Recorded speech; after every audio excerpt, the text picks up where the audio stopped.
주신 하나님 말씀 같이 보겠습니다. 우리에게 주시는 말씀은 마가복음 10장 13절에서 16절의 말씀입니다. 마가복음 10장 13절에서 16절의 말씀 우리 같이 보도록 하겠습니다. 네, 길지 않은 말씀이기 때문에 우리 한 목소리로 합독하도록 하겠습니다. 마가복음 10장 13절에서 16절의 말씀입니다. 다 찾으셨으면 아멘 하시기 바랍니다. 자, 우리 같이 한 목소리로 합독합니다. 시작. 사람들이 예수께서 만져주심을 바라고 어린아이들을 데리고 오매 제자들이 꾸짖거늘 예수께서 보시고 노하여 이르시되 어린아이들이 내게 오는 것을 용납하고 금하지 말라. 하나님의 나라가 이런 자의 것이니라. 내가 진실로 너희에게 이르노니 누구든지 하나님의 나라를 어린아이와 같이 받들지 않는 자는 결단코 그곳에 들어가지 못하리라 하시고 그 어린아이들을 안고 그들 위에 안수하시고 축복하시니라.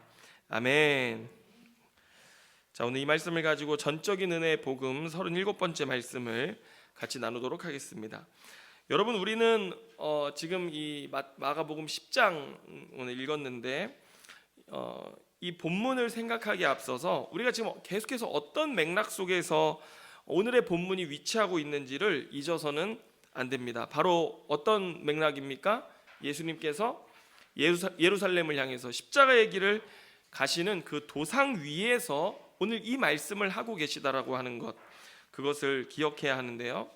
여러분, 우리는 자기 십자가를 지고 예수 그리스도를 따르는 삶이란 무엇인가 이렇게 이야기를 하면은 보통 나도 십자가를 지고 선교지에 가서 순교해야 될 것 같고, 나도 일부러 모든 삶을 내려놓고 고난받는 자리에 들어가야 될 것 같고, 이렇게 생각하기 쉬운데요. 하지만 오늘 여러분 본문 10장을 한번 보십시오. 10장의 예수님은 십자가를 지고 자기를 따르는 제자도의 삶에 있어서 가장 중요한 것이 무엇인가? 우리가 오늘 읽은 본문 바로 앞에 보면은 뭐에 대해서 나오고 있습니까? 이혼에 대한 규례를 두고 있습니다. 가정이 얼마나 중요한 것인가? 십자가의 길은 어디서 행하는 것입니까? 가정에서 행하는 것입니다. 가정이 이 십자가의 길 위에서 얼마나 중요한가를 이야기하고 있고요. 오늘 본문은 또 뭐에 대해서 이야기합니까? 아이들에 대해서 이야기를 하고 있는 것입니다.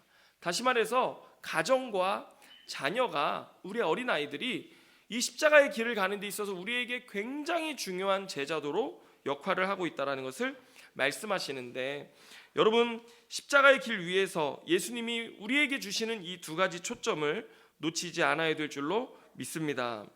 자, 그런데 오늘 10장에서 이혼에 관한 규례는 이미 우리가 신명기 율법을 공부할 때 다루었었기 때문에 우리는 바로 다음 구절인 어린아이들을 축복하시는 구절로 넘어가서 말씀을 살펴보겠는데요.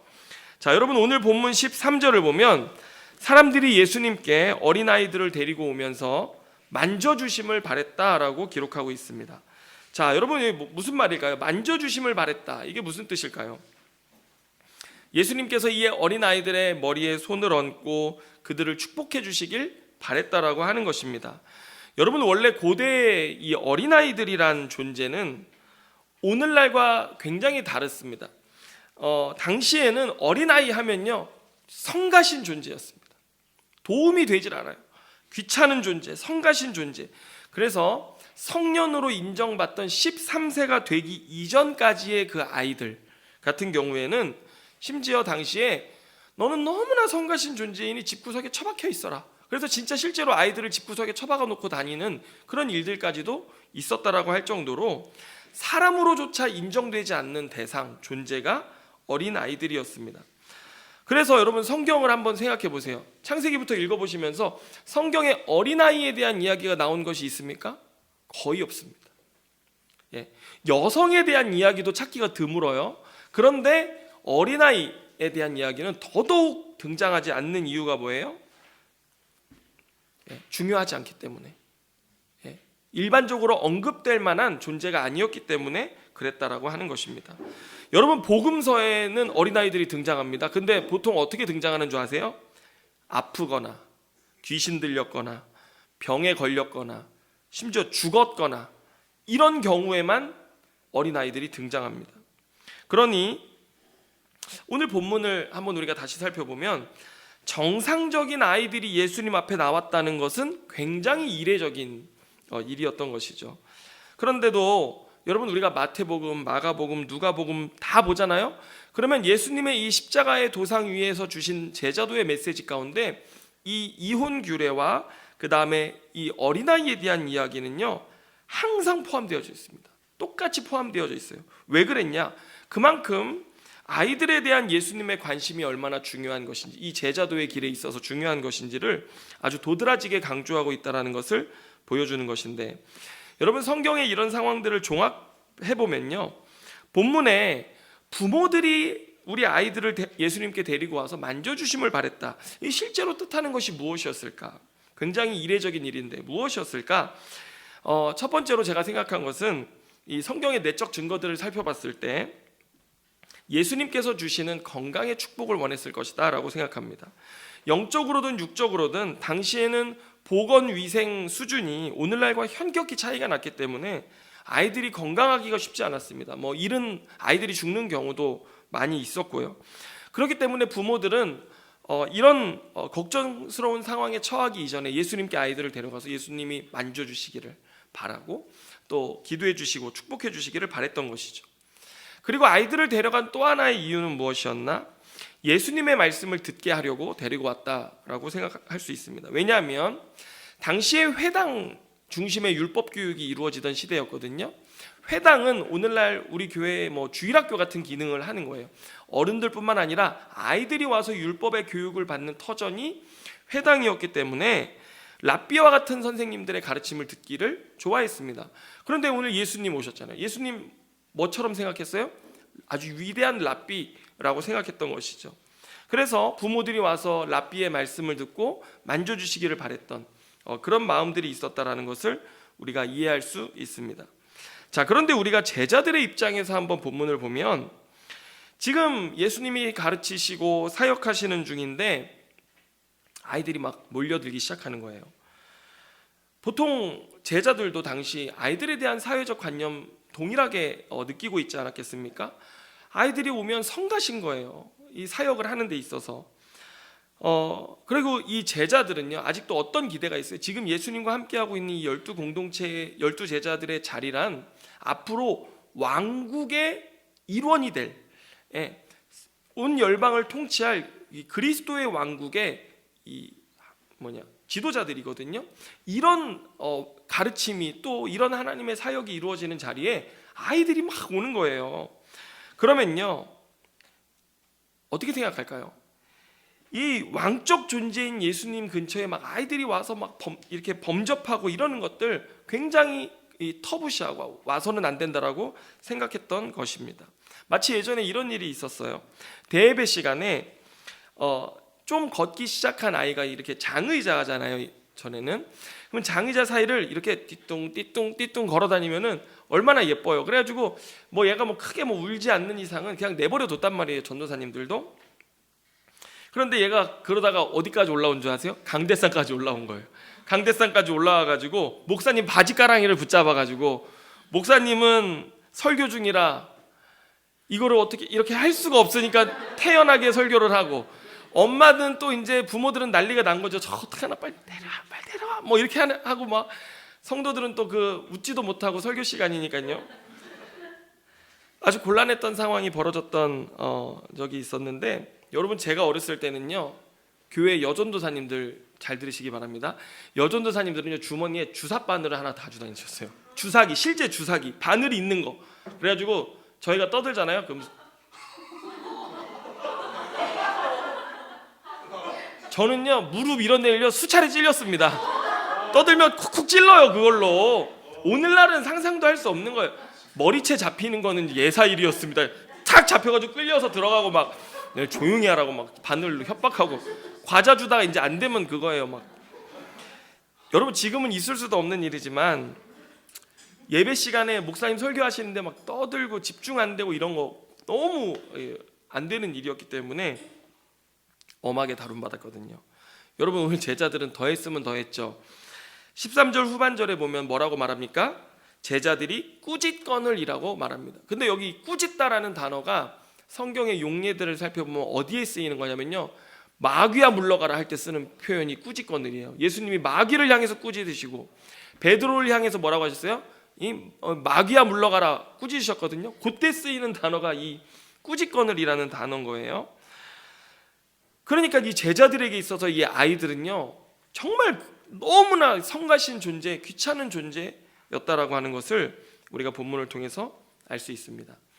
자, 그런데 14절을 한번 같이 읽어보겠습니다. 14절 같이 읽습니다. 시작. 예수께서 보시고 노하시어 이르시되 어린아이들이 내게 오는 것을 용납하고 금하지 말라. 하나님의 나라가 이런 자의 것이니라. 여러분, 본문에 보면요, 이 본문은 뭐 예수님이 보시고 노하시어 이르시되 이렇게 됐지만요, 예수님이 그 광경을 보시고 아니 이놈들아, 갑자기 분노하신 거예요. 진노하신 거예요. 여러분, 여기 이 예수님이 분노하시다라고 하는 이 단어가요, 복음서에서 뿐만 아니라 뭐 예수님 나오신 게 복음서뿐이니까 성경에서 이렇게 예수님이 노하셨다라고 하는 단어가 처음 쓰이는 장면이 바로 여기입니다. 예수님이 그것을 보시고 얼마나 노하셨는지 분노하셨다, 분노를 터뜨리셨다, 표출하셨다, 성경이 말하고 있는 것입니다. 그래서 요즘 말로 하면요, 정말 극대노하신 거예요, 예수님이. 그래가지고 제자들을 향해서 얼마나 뭐라고 하셨는지. 그렇다면 왜 그러셨을까? 여러분, 우리가 15절을 한번 같이 읽어보겠습니다. 15절 읽습니다. 시작. 내가 진실로 너희에게 이르노니 누구든지 하나님의 나라를 어린아이와 같이 받들지 않는 자는 결단코 그곳에 들어가지 못하리라 하시고, 여러분 본문을 보면요, 예수님께서 이 어린아이와 같이라고 하는 거예요. 지금 제자들이 어린아이를 대하는 것 자체에도 예수님 진노하셨지만 그걸 통해서 지금 예수님이 중요하게 말씀하시고자 하는 것, 여기 보면요, 어린아이를 두고 하나님 나라를 말씀하세요. 다시 말해서 하나님 나라는 이 어린아이라고 하는 존재, 이것과 굉장히 밀접한 관계가 있다는 것을 오늘 말씀하시는 것입니다. 자, 여러분, 우리가 예수님의 관점으로 한번 생각을 해보면요, 이제 예수님은 머지않아 십자가에 달려 돌아가실 것입니다. 제자들을 이 땅에 두고 주님은 십자가 위에서 죽으시고 부활하셔서 하나님 보좌 우편으로 가셔야 했습니다. 시간이 많지 않아요. 그래서 예수님의 초점은 마가복음 8장 이후부터 십자가에 달리실 때까지는 뭐 갈릴리 땅을 지나 유다로 오셔서 이제 예루살렘을 향해 가시지만 다른 어떤 것보다 계속해서 집중해서 이 밀도 있는 시간을 제자들하고 보내시는데 많이 할애하시는 것을 볼 수 있습니다. 그러면서 그들에게 십자가의 길이 의미하는 것이 무엇인지를 굉장히 주의 깊게 가르치시는 거예요. 그런 과정 속에서 오늘 이 어린아이라고 하는 주제가 제자들이 진정으로 뼈에 새겨야 할 만큼 중요한 제자도의 핵심 내용이었기 때문에 오늘 예수님 어떻게 하셨어요? 분노를 터뜨리시기까지 이 일을 확실하게 제자들에게 각인시켜 주시기 원했다라고 하는 것입니다. 자, 그렇다면 이 어린아이라고 하는 것이 도대체 무엇을 의미하는 것이었을까? 얼마나 중요한 것이길래 예수님이 이처럼 분노하신 건가? 여러분, 우리가 보통 어린아이 하면요, 뭐 이 본문 가지고 설교 많이 들었잖아요. 그러면 뭐라고 우리가 보통 배웠냐면 그리스도인의 삶의 태도는 어린아이와 같이 순진해야 되고 순수해야 되고 호기심이 있어야 되고 열린 마음으로 어떤 것이든 다 순수하게 받아들일 수 있어야 된다라고 이 어린아이에 대한 단어의 의미를 풀어가곤 했습니다. 어린아이 같은 마음, 어린아이 같은 태도를 가져야 된다라고 배워왔어요. 하지만 우리가 성경의 이 내적 증거들을 살펴보면 성경은 어린아이를 무능력함과 무가치함의 의미로 증거하고 있다는 것을 알 수 있습니다. 여러분, 먼저 우리가 이 무능력함에 대해서 한번 살펴보면 시편 8편 2절 말씀을 한번 보시면 이런 말씀이 있습니다. 주의 대적으로 말미암아 어린아이들과 젖먹이들의 입으로 권능을 세우시며 이는 원수들과 보복자들을 잠잠하게 하려 하심이니이다. 이렇게 되어 있습니다. 자, 여기 보면요, 어린아이들과 젖먹이들이 등장합니다. 그런데 여러분, 이 어린아이들과 젖먹이들은 대적자, 원수, 보복자들하고 싸워 이길 수 있습니까? 없습니까? 없습니다. 젖먹이에요. 젖먹이. 젖먹이가 무슨 힘이 있어서 칼을 들고 전쟁하러 오는 대적들을 이길 수 있냔 말입니까? 자, 그런데 여기 본문에 보면은 그 어린아이들과 젖먹이들이 여기 보면 입으로 권능을 세우신다라고 되어져 있습니다. 이 우리가 세번역 성경을 한번 보면 뭐라고 되어 있냐면 어린이와 젖먹이들까지도 그 입술로 주님의 위엄을 찬양한다라고 이렇게 번역하고 있습니다. 그 어린이와 젖먹이 같은 존재들은요, 너무나 연약하게 자신들은 무능합니다. 자신은 무력해요. 하지만 그 입술로 주님의 위엄과 권능과 영광을 찬양하기 시작했을 때 누가 그 어린이들을, 젖먹이들을 대신해 나아가 싸우신다는 겁니까? 하나님께서 나가 싸우신다라고 말씀하시는 것입니다. 그래서 이 어린아이는 자신은 무능하지만 그 입술의 고백과 찬양을 통해서 하나님의 능력, 하나님의 나라를 누리고 살아갔던 존재라고 하는 것입니다. 그들은 철저히 자신들의 무능력함을 인정했기 때문에 그들에겐 하나님의 나라가, 그들의 소유가 되었다라고 하는 것입니다. 여러분, 예수님의 산상수훈으로 한번 가보면 산상수훈의 팔복 말씀이 있습니다. 팔복의 제1복, 여러분 무엇인지 혹시 암송하실 수 있습니까? 팔복 한번 생각해 보세요. 자, 저랑 암송합니다. 시작. 심령이 가난한 자는 복이 있나니 천국이 저희의 것이며. 근데 제가 시작 하는데 여러분이 저보다 한 박자 늦게 이렇게 제가 하는 겁니까? 여러분 같이 하자고 그랬더니 자, 이렇게 이런 거 그러면 안 됩니다. 그거 참. 심령이 가난한 자는 복이 있나니 천국이 그들의 것이며 라고 되어 있습니다. 여러분, 여기 심령이 가난한 자들은 누구인가? 그들은 자신들의 무능력함을 아는 자들입니다. 그래서 그들의 마음이 무엇에 가난해 있습니까? 지금 그들이 마음이 가난함으로 인해서 그들이 받는 복이 뭐냐면 천국이에요. 여러분, 천국이란 말을 성경의 용례로 보면요, 하나님이란 말이 너무나 거룩한 단어이기 때문에 그거를 우회적으로 표현한 말이 천국입니다. 그러면 우리가 천국이란 단어가 나오면 뭘 집어넣어서 읽어야 돼요?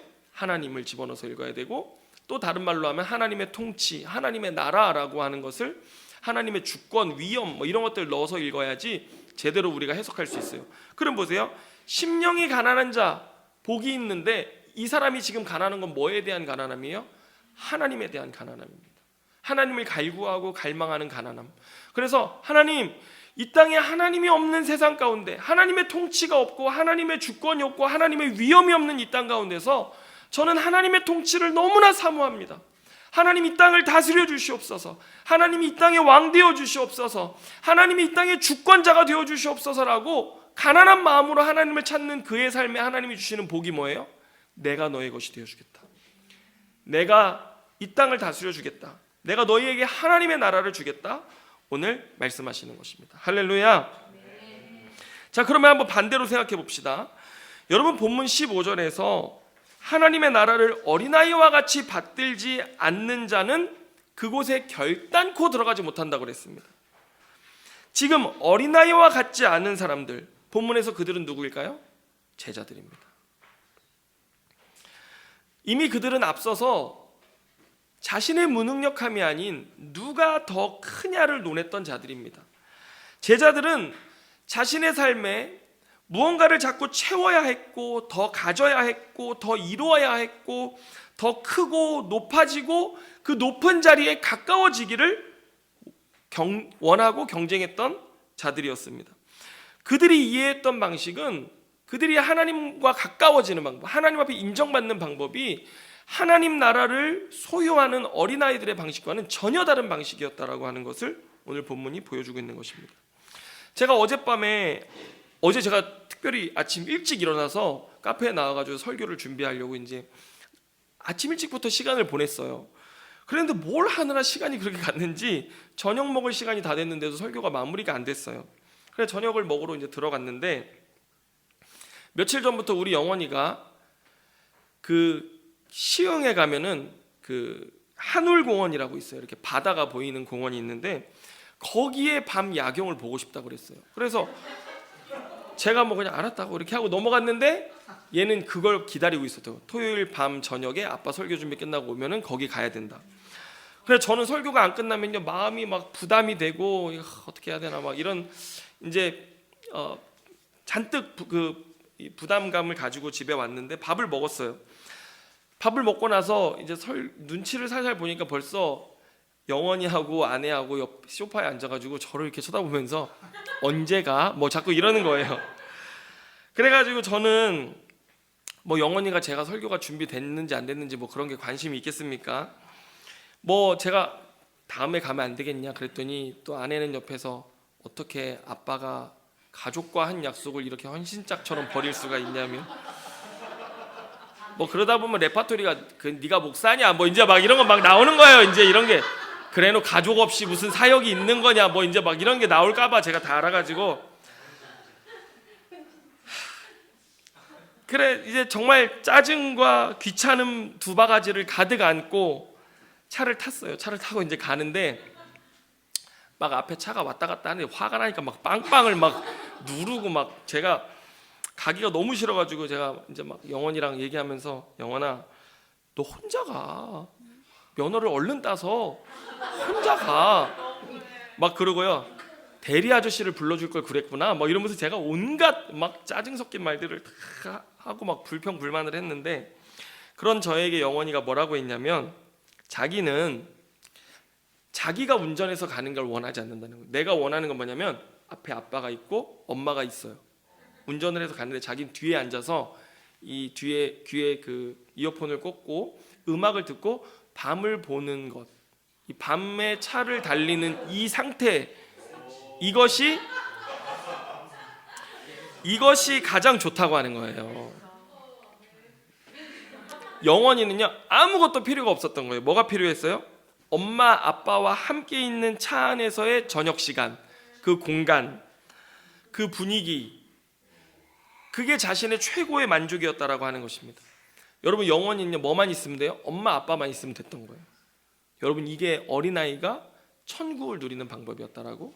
뭐 더 필요한 게 없잖아요. 모든 것이 거기 다 있잖아요. 엄마 아빠 있으면. 예. 여러분 우리가 주님 앞에 나아갈 때 착각하는 것 하나가 있는데 그게 뭐냐면 자꾸 무언가 주님께 우리의 행위와 노력을 드리려고 열심을 내는 것입니다. 우리의 의의를 가지고 자꾸 주님께 나아가려고 해요. 한 여집사님이 한 주간 기도를 열심히 하고 성경도 열심히 읽고 여러 가지로 교회 봉사도 하고 섬기고 나면요 주일날 주님 앞에 나오는 게 얼마나 당당한지 막 너무 기쁘고 좋은 거예요. 그런데 어떤 한 주간은 또 주님을 위해서 아무것도 한 것이 없어요. 주님 생각도 안 하고 한 주가 지나갔어요. 세상 근심과 걱정에 빠져서 한 주를 다 보냈어요. 또 뭐 남편이랑 싸웠어요. 또 세상 향락에 막 쇼핑에 뭐 이런 여러 가지 막 빠졌다가 이제 그렇게 살다가 딱 주님 앞에 나오려고 그러면 벌써 주일날 교회 오는 걸음 자체가 어때요? 껄끄럽고 불편하고 정말 나 같은 사람을 주님이 기뻐하실까 뭐 이런 생각이 들면서 죄스럽고 그런 마음으로 교회에 오는 거예요. 그래가지고 마음도 불편한데 오늘따라 저기 김 집사님은 내 불편한 마음을 아는지 모르는지 교회 다른 여집사님 있잖아요. 이 다른 김 집사님은 막 얼굴이 환해가지고 주방에서 즐겁게 봉사하고 성가대하고 찬양팀하고 막 이런 거 보면요 어때요? 막 시기 질투가 생기는 거예요. 지가 뭐라고 저 앞에 가서 막 뭐 저렇게 막 지가 잘났으면 얼마나 잘났다고 막 이러면서 이게 속 안에 막 드는 마음인 거죠. 짜증이 막 치밀고. 그런데 또 내가 막 충만할 때 있잖아요. 내가 막 충만하면요 남이 보든 말든 뭐 얼마나 기쁘고 좋은지 뭐 집사님한테 가서 막 나는 이번 주에 전도도 했고 이번 주엔 새벽 기도를 한 번도 안 빠졌고 정말 주님이 나를 보시면 얼마나 기뻐하겠냐고 막 이러면서 막 자랑하는 거예요. 이런 걸로 자꾸 주님 앞에 나가려고 하는 것이죠. 우리가. 또 남자들은 이런 게 있습니다. 좀 달라요. 교회를 언제 나오시냐면 좀 괜찮은 직장에 취업이 되면 나오십니다. 취업 준비 중이실 때는요 절대 안 나와요. 전화하면요 제가 내세울 게 없어서 아직 교회 나가기가 좀 어렵습니다. 그래가지고 취업되고 일자리도 이제 안정이 되고 뭔가 이제 내 삶이 좀 남에게 보일만하다 싶으면요 남자들은 체면 깎이지 않기 때문에 이제 그때 나오는 것입니다. 사회적이에요. 남자들은 이렇게. 여러분 또 청소년들이 어떻게 나오는 줄 아세요? 청소년들은 자아 정체성이 형성되는 시기여서 늘 자기 자신을 가지고 나아가요. 사람들은 나처럼 못생긴 사람은 좋아하지도 않는데 엄마 아빠도 나한테 늘 너는 이렇게 뚱뚱하니 못생겼니 너는 뭐 이렇게 얘기하면요, 자아 정체성이 그게 나의 자아 정체성이 돼서 내가 하나님 앞에 나갈 때 하나님은 예쁜 여자들을 좋아하실 거야. 나처럼 뚱뚱하고 엄마 아빠도 못생겼다고 하는데 하나님이 나를 사랑하시겠어? 뭐 이러면서 나오고요. 어떤 언니는 피아노를 잘 치고 어떤 오빠는 막 기타를 잘 치고 또 내 친구는 찬양을 잘하고 누구는 기도를 잘하고, 그러면 나는 잘하는 게 있습니까 없습니까? 잘하는 게 없잖아요. 그러니까 하나님은 잘하는 게 있는 저 사람들은 사랑하시고 나는 안 사랑하실 거야. 이렇게 중고등학생들은 생각한다라는 거예요. 다 뭐예요? 자기 의의를 가지고 하나님 앞에 나아가려고 하는 거예요. 내 능력, 내가 가지고 있는 거, 내 지위, 나의 것들을 가지고 주님 앞에 나아가려고 하는데, 여러분 우리는 우리의 의의와 우리의 자격 요건을 가지고 한번 하나님의 구원의 자격 요건에 우리가 합격할 수 있는지 한번 생각해 보세요. 할 수 있습니까 없습니까? 우리의 어떤 의의를 가지고도 우리는 하나님의 구원의 자격 요건에 합격할 수 없습니다. 로마서 3장 20절로 24절의 말씀을 보면 이런 말씀이 있습니다. 잘 들어보시기 바랍니다.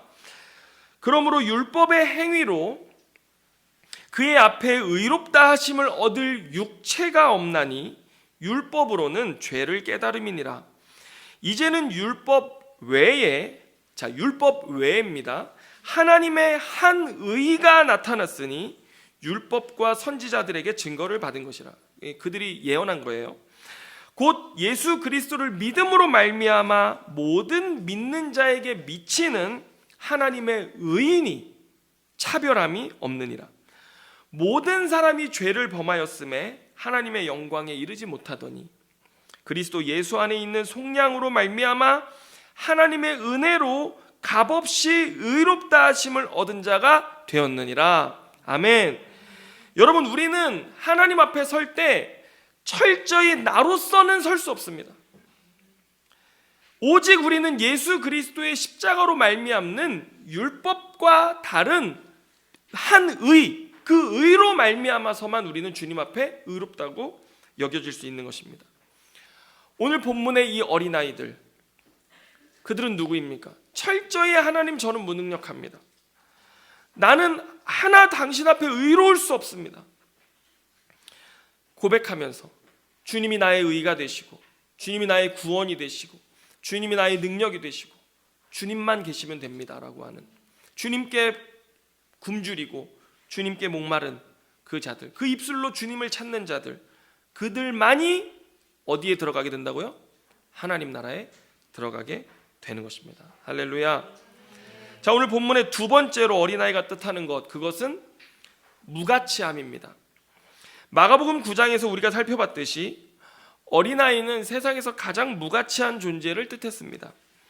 예수님께서는 누가 크냐를 경쟁하던 제자들에게 어린아이를 데려다가 안으시면서 뭐라고 그랬어요? 9장 37절에 누구든지 내 이름으로 이런 어린아이 하나를 영접하면 나를 영접함이요, 누구든지 나를 영접하면 나를 영접함이 아니요 나를 보내신 이를 영접함이니, 이렇게 말씀하셨습니다. 여러분 예수님과 하나님도 자신을 누구와 동일시하셨어요? 어린아이와 동일시하셨습니다. 자, 여러분 오늘 우리가 읽었던 마가복음 10장 14절의 중반절을 한번 다시 보면 이렇게 말씀합니다.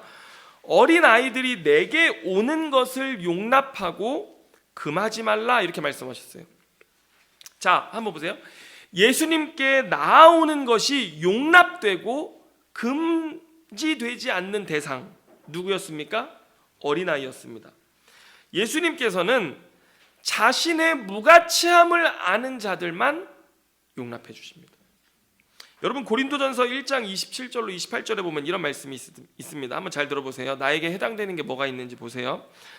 그러나 하나님께서 세상에 미련한 것들을 택하사 지혜 있는 자들을 부끄럽게 하려 하시고 세상에 약한 것들을 택하사 강한 것들을 부끄럽게 하려 하시며 하나님께서 세상의 천한 것들과 멸시받는 것들과 없는 것들을 택하사 있는 것들을 폐하려 하시나니.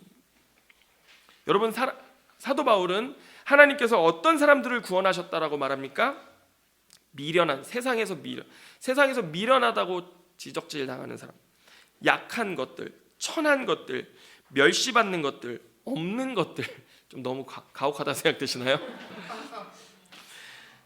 여러분, 근데 하나님이 택하시지 않은 사람들이 있는데 누구냐면 세상에서 지혜 있는 자들, 강한 자들, 좀 있다고 하는 것들은 택하지 않으셨습니다.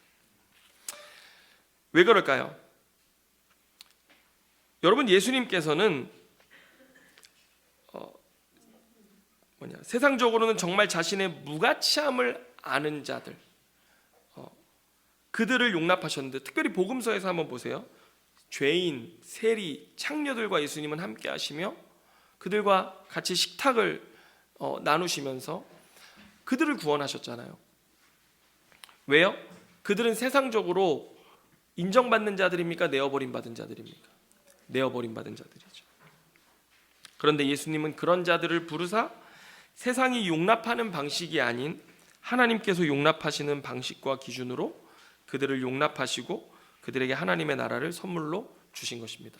이 식탁 같이 먹고 마셨다라고 하는 것이 장차 하나님 나라가 완성됐을 때 이 언약의 식탁에 참여할 자라는 뜻이에요. 이 시위하신 거거든요. 이런 자들이 참 구원을 받을 것이다, 예수님 말씀하셨는데, 여러분, 세상의 관점, 세상의 방식으로 높아지고 지혜 있고 힘 있어지고 많아지고 부해지는 것, 하나님 나라에 들어갈 수 없는 것입니다. 우리는 세상과 다른 예수님의 기준으로 살아가는 자들인데요. 여러분, 그래서 고린도전서에 이어지는 1장 30절 31절의 말씀을 제가 세 번역으로 읽어드리면 이렇게 말씀하고 있습니다. 그러나 여러분은 하나님의 자녀로서 그리스도 예수 안에 있습니다. 그는 우리에게 하나님으로부터 오는 지혜가 되시며 의와 거룩함과 구원이 되셨습니다. 그것은 성경에 기록되어 있는 바 누구든지 자랑하려거든 주님을 자랑하라 한 대로 되게 하시려는 것입니다. 여러분, 우리가 하나님께 용납된 자녀가 된 것은 어떤 존귀하고 가치 있고 지식 있는 자여서 된 것입니까? 아닙니다. 오히려 우리의 삶 속에 우리는 세상적으로 보면 너무나 연약하고 보잘것없는 사람일 수 있습니다. 하지만 그리스도께서 하나님으로부터 오셔서, 여러분, 뭐가 진짜예요? 하나님으로부터 온 것이 진짜입니다. 하나님께로부터 오셔서 우리에게 진정한 지혜가 무엇인지 그것을 알려주시고 의가 되어주시고 거룩함이 되어주시고 구원이 되어주셨다라고 오늘 성경은 말씀하고 있는 것입니다. 여러분, 그래서 오늘 성경은 뭐라고 그래요? 우리가 나 자신을 대하여서는 자랑할 것이 하나도 없다라고 이야기합니다. 우리가 29절 말씀을 안 읽었지만 고린도전서 1장 29절에 보면 아무도 자기의 육체를 자랑하지 못하게 하려 하심이라 이렇게 말씀합니다. 여러분, 그리스도의 은혜를 입은 자들, 고린도 교회는요, 네가 잘났네 내가 잘났네 다 분파가 생겼거든요. 4개의 분파가 생겼었는데 다 육신을 가지고 자랑하는, 육신을 의지하는 거예요. 난 육신적으로 나는 사도 바울 파고 베드로 파고 그리스도 파고 뭐 파가 나누어지는데, 예수님의 십자가의 은혜 안에는 너희들의 육체를 자랑하지 못하게 하는, 모든 것이 너희들이 가치 있어서 되어진 것이 아니라 하나님으로부터 오신 예수 그리스도께서 우리가 지혜와 의와 거룩함과 구원의 가치를 누리는 자가 되게 하셨다라고 하는 것입니다. 그래서 누구만 자랑할 수 있어요? 우리는 하나님 예수 그리스도만 자랑할 수 있게 되었다라고 하는 것입니다. 여러분, 자랑하려거든 주님을 자랑하시길 바랍니다. 주님이 우리의 모든 것이 되어주시는 것입니다. 여러분, 때로 우리 자신이 참 나 자신에게 집중하기 시작하면, 제가 금요 기도회 때도 이야기했는데, 나 자신에게 집중하기 시작하면 죄에 자주 넘어지고, 나는 왜 이렇게 몸이 약하지? 쟤는 저렇게 건강한데, 예수 안 믿는 쟤도 저렇게 건강한데 나는 왜 이렇게 몸이 연약하지? 또 생각이 어리석고, 나는 왜 이렇게 삶이 게으르고 의지도 부족하고 감정 기복도 있고 자존감도 낮고 자꾸 나와 다른 사람들을 비교하면서 나는 왜 이런 모습일까? 한탄하고 실망하는 자신을 볼 때가 있어요. 여러분, 이거 뭐 의지하는 겁니까? 육체를 의지하는 것입니다. 내가 가치 있다고 나의 가치를 자꾸 매기려고 할 때 우리는 이런 현상에 빠지게 되는 것입니다. 세상 살면서 이런 생각하잖아요. 내가 만약에 좀 더 남보다 더 좋은 위치에서 출발할 수 있었더라면, 부모님이 부유하든지 어떤 권위가 있는 분이, 권세가 있는 분이시든지, 내가 남보다 조금 좋은 조건에서 출발할 수 있었더라면 좋았을 텐데 왜 그러지 못했을까? 직장을 다니면서도 나는 왜 이렇게 좀 더 잘하지 못할까? 남들보다 부족할까? 이 삶이 우울해질 때가 있거든요. 노력하며 산다고 나는 열심히 사는데 세상에서 그 사람들이 보는 기준으로 보면 늘 부족하고 무언가가 많이 없는 거예요. 여러분, 이렇게 낙심될 때 우리는 어떻게 생각하는 것이 옳습니까? 우리는 원래 하나님 없이는 이렇게 결핍된 존재로 단지 티끌이요 먼지일 뿐인 그런 무가치한 존재로 창조되어졌다라는 것을 우리가 깨달아야 하는 것입니다. 여러분, 죄의 증상이 무엇인 줄 압니까? 하나님 없이 내 육체를 의지하기 시작했을 때, 하나님 내 안에 안 계시고 내가 인생의 주인 됐을 때 자꾸 나를 비교하기 시작하고, 나는 왜 이렇게 부족하지? 누구는 나보다 많지? 그러면서 우리 안에 나를 가지고 무언가들을 판단하기 시작합니다. 여러분, 이게 죄의 증상입니다. 이 죄인의 전형적인 특성입니다. 그런데 우리가 나는 무가치한 자로 돼 충만하신 하나님 안에 내가 있을 때 나는 뭐가 됩니까? 참 충만하고, 하나님이 나를 어떻게 보시는지 내가 나를 보기 시작할 때 나는 가치 있고 존귀한 존재일 수 있다라고 하는 것입니다. 아멘입니까? 여러분, 내가 한없이 무가치하다고 깨달아질 때, 그때 우리 뭐 해야 돼요? 어린아이 같은 마음으로 충만하신 주님께 나아가야 됩니다. 주님은 그런 자들에게 무엇을 주신다라고 그래요? 하나님 나라를 선물로 주시겠다라고 말씀하시는 것입니다. 여러분, 오늘 마가복음 10장 16절 말씀을 보면요, 주님이 이런 어린아이와 같이 자기에게 나오는 자들에게 어떻게 하셨어요? 16절 보면 그 어린아이들을 안고 그들 위에 안수하시고 축복하시니라. 아멘. 주님은 그 인생들을 안아주시고 그 위에 안수하시며 축복하여 주신다라고 말하는 것입니다. 여러분, 그래서 한 신학자가 이렇게 말했습니다. 십자가의 길 위에서 제자들이 깨달아야 했던, 반드시 알아야 했던 자신들의 정체성이 도대체 무엇이냐? 나는 하나님 없이는 무능력하고 무가치한 존재라고 하는 그 사실을 깨닫는 것, 이것이 하나님이 어린아이를 통해서 그렇게 극대노하시면서 제자들에게 가르쳐주고자 하셨던 진리였다라고 하는 것입니다. 여러분, 우리는 무능력하고 무가치한 어린아이가 되어야지만 이 십자가의 길을 온전히 갈 수 있는 것입니다. 그래서 그리스도인이란 어떤 사람인가? 어린아이 같은 자라고 이야기하는 것입니다. 여러분, 이 사순절 기간에 주님, 나는 무능력합니다. 나는 무가치합니다. 오직 주님으로만 살기를 원합니다. 고백하며 그 길을 걸어가시는 저와 여러분 되시기를 축원합니다. 기도하겠습니다. 주님, 우리는 무능력하여서 오늘도 이 예배의 자리에서 주님의 이름을 부릅니다. 내가 의지할 자는 주님밖에 없음을 고백합니다. 주여, 오셔서 나를 구원하여 주시고 나를 붙들어 주옵소서. 주님, 나는 무가치합니다. 그러나 하나님 안에 있을 때 나는 가치 있고 충만한 자임을 깨닫습니다. 주여, 내가 언제나 충만하신 주님 안에 거하게 하여 주옵소서. 아버지의 그 나라가 이렇게 나의 삶 속에 내가 주 안에 있을 때 항상 누려지는 나라로 우리가 이 사순절 기간 누리며 살아갈 수 있도록 주여 붙들어 주옵소서. 모든 것 주님께 감사와 찬양과 영광을 올려드리며 예수님의 이름으로 기도드립니다. 아멘.